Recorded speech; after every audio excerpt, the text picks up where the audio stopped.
Welcome to the evens of the Chapter 3 review. Number 2 says, write T for true, F for false. If the statement is false, correct it.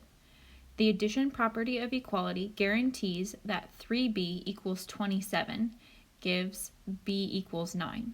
Well, if I were to solve this equation, I would divide both sides by 3, or I could multiply both sides by 1/3. Those are doing the same thing, they're inverses, neither of which are the addition property. I can either multiply using the multiplication property of equality, multiplying by 3, or 1/3, or I can use the division property if I divide by 3. So this statement would be false. Number 4, 1/3 times n minus 8 in parentheses equals 24 is the translated form of, I'm going to go ahead and circle and underline as I read, 1/3 of the difference between a number and 8 is 24. So if I were to write that as a statement, I would see 1/3 of the tells me to multiply the difference between n and 8 is 24. And that's exactly what I have written down, so this is true. The last true or false is number 6. X plus 2x equals 460 is the translated form of the real sports shop has twice as many men's golf clubs as women's among the 460 clubs in stock. X is the number of men's clubs. Well, if I were to write this, I would need my variable to be the number of women's, because it says there's twice as many men's golf clubs as women's. So if I wrote 2x, x would need to represent the number of women's clubs. Therefore, this is false.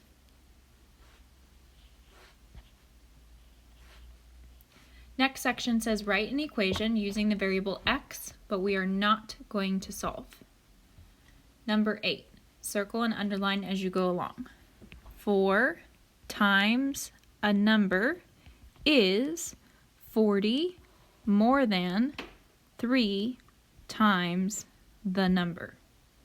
And then you can go back and write it. 4 times a number would tell me I need to multiply 4 in the variable, which the instruction said was x, is 40 more than, I would have to add 3 times the number, would again be 3 times the variable.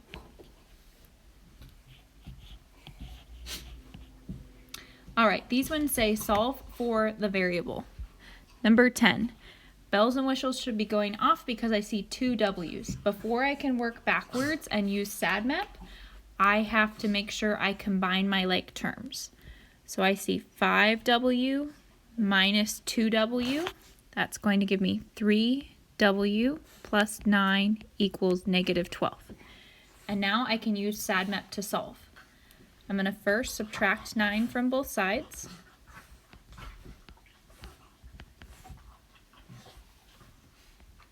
-12 minus 9 turns into -12 plus -9 to get -21. My last step would be to divide both sides by 3 to find that W is -7. Number 12. Remember, we're going in opposite order that we would solve normally, or opposite order of SADMAP. Well, looking at this, I would have to solve the numerator first and then deal with the denominator. So working backwards, I'm going to get rid of the denominator first by multiplying both sides by -2.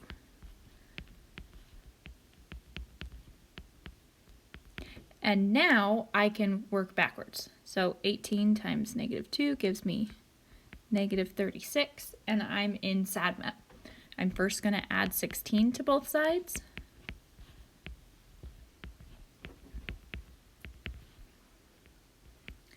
And then lastly, I will divide both sides by 2.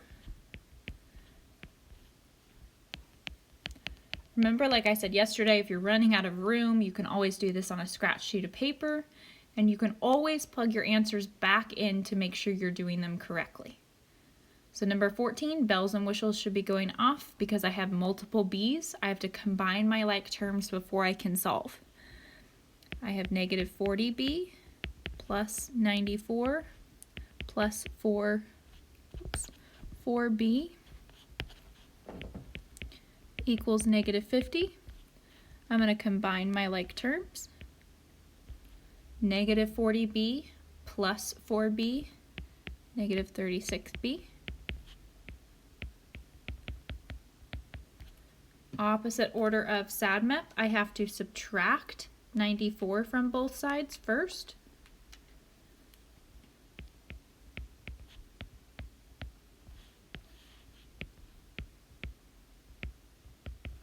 I'm going to end up adding the opposite. My last step would be to divide both sides by 36.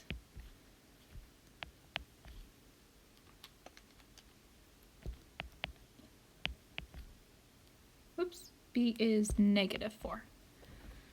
Oops, did anybody find my mistake actually? I've dropped a negative here. This should be negative. Careful, don't make the same mistake I did. Again, if we plugged it back in, we would find that we made a mistake. If I had plugged in negative 4, I would not get the correct answer. So I could plug 4 back in everywhere I see b to my original equation, and I can check. Okay, moving on to inequalities. Inequalities, remember there's one difference when solving inequalities. If you multiply or divide by a negative number, you have to flip the inequality. Otherwise, you're following the exact same steps as we did when we were solving equations. So SADMAP would tell me to subtract 5 from both sides first. And lastly, I would have to divide by 2. Since it's a positive, I don't have to worry about flipping anything. And I get a is less than 11. Okay, next one, I'm going to subtract 18 from both sides first. So you might see that I do have that negative 4 right there. Okay, I'm going to end up dividing by a negative, which means I'm going to have to flip my sign. Negative 22 minus 18 gives me negative 40. And dividing both sides by negative 4, I have to switch that symbol. D is now greater than or equal to positive 10. Okay, bells and whistles should be going off on number 20 because I have 2 W's in here. I need to get them combined, combine my like terms before I can solve. So I'm going to do the rainbow method. 2 times W gives me 2W. There's a minus sign between them. 2 times 11 gives me 22. And I can now combine my like terms. 3W plus 2W is 5W. I will add 22 to both sides. And lastly, I can divide by 5. Since it's a positive, there's no flipping. I get W is greater than 5. And my last inequality, again, we have to go backwards order that we would normally solve. For this one, I would have to solve the numerator before I could divide by the denominator. So working backwards, I'll get rid of my denominator by multiplying by 12 first.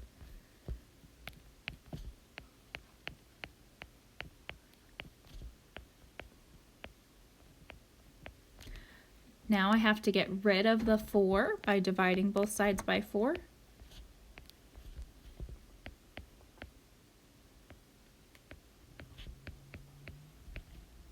And lastly, I'll add 9 to both sides.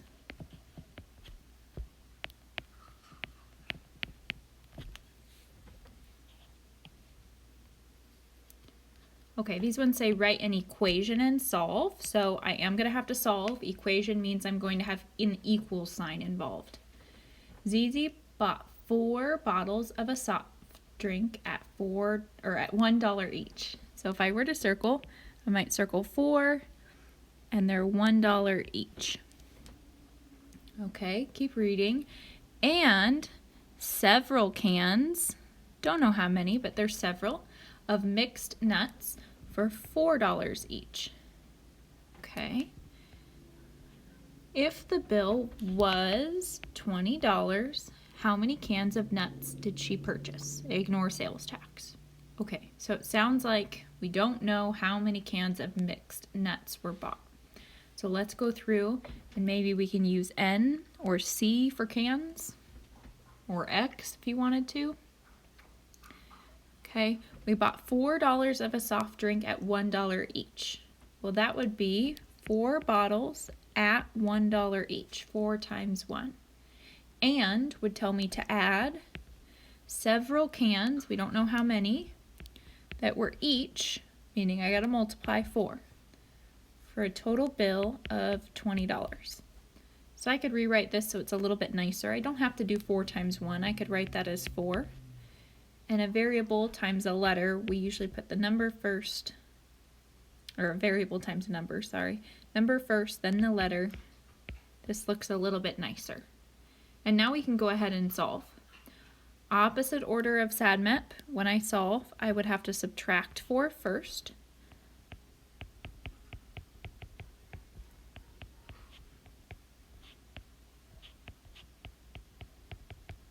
And then lastly, I would have to divide by 4. So I have boxed my 2 answers, my equation, and 4 cans for my final answer. Number 26, Jillian needs 3 yards of material to make a bag for each child in her Bible club. If she has 39 yards of material, how many bags can she make? Well, each one takes 3 yards of material, but we don't know how many bags. Maybe we circle the whole thing.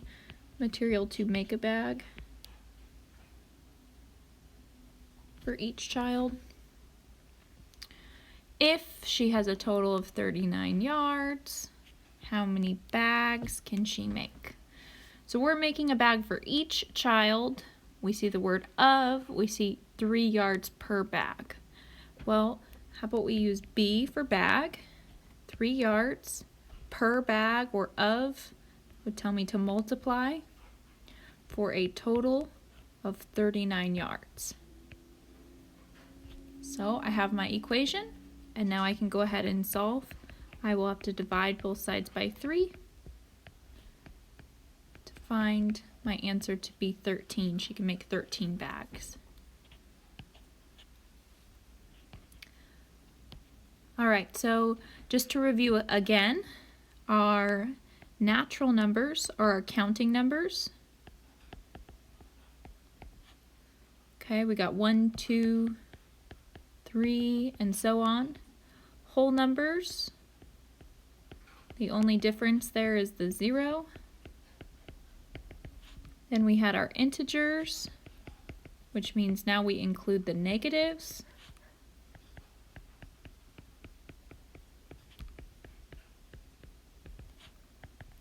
Okay, and then we had our rationals, and it was anything that can be written as a fraction. Okay, so looking at number 28, 52. Remember, we always start in the middle and we work our way out. 52, is it a natural number? Is it a number you learned to count with? The answer is yes, so I would put it here. Number 30, is it a natural number? -6, is that a number you learned to count with? No. Is it a whole number, meaning it's a positive whole number? No, it's not. Is it an integer, meaning is it a negative or a positive whole number? Yes, it is, so it would go in the integer circle. Remember, always start in the middle, and the second you answer yes is when you are going to write the number in that circle. Which numbers are members of the solution sets for the given inequalities? We talked about how equations have one solution, but inequalities have multiple solutions. We call that a solution set. So we are going to test -1, 0, 1, and 2 for our first inequality on number 32. So I'm going to plug in -1 where I see x first.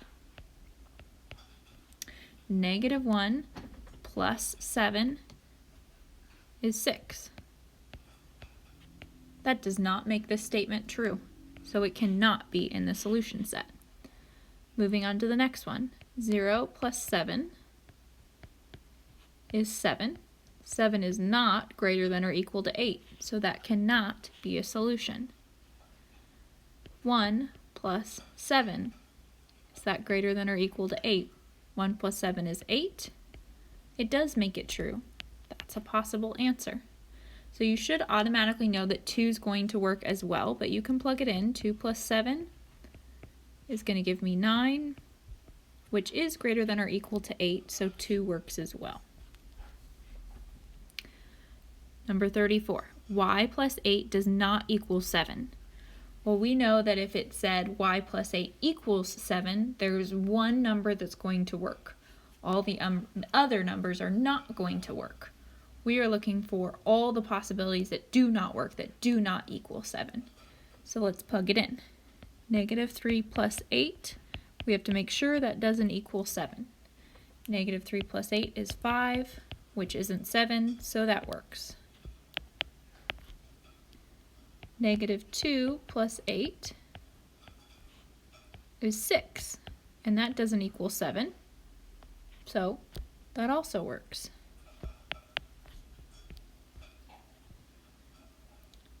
-1 plus 8 is 7. Ooh, but 7 equals 7, so can't be that one. This one does not work. Well, if you found the one that works and you're looking for not equal to, you know that 0 and 1 are also going to be in the solution set, but you can always check.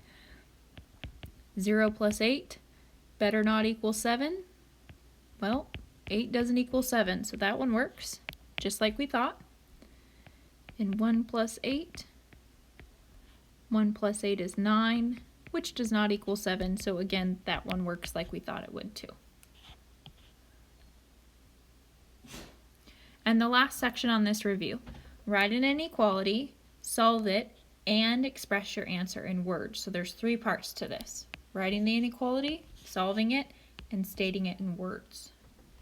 Dixie sold 6 puppies and made more than $900 from the sales.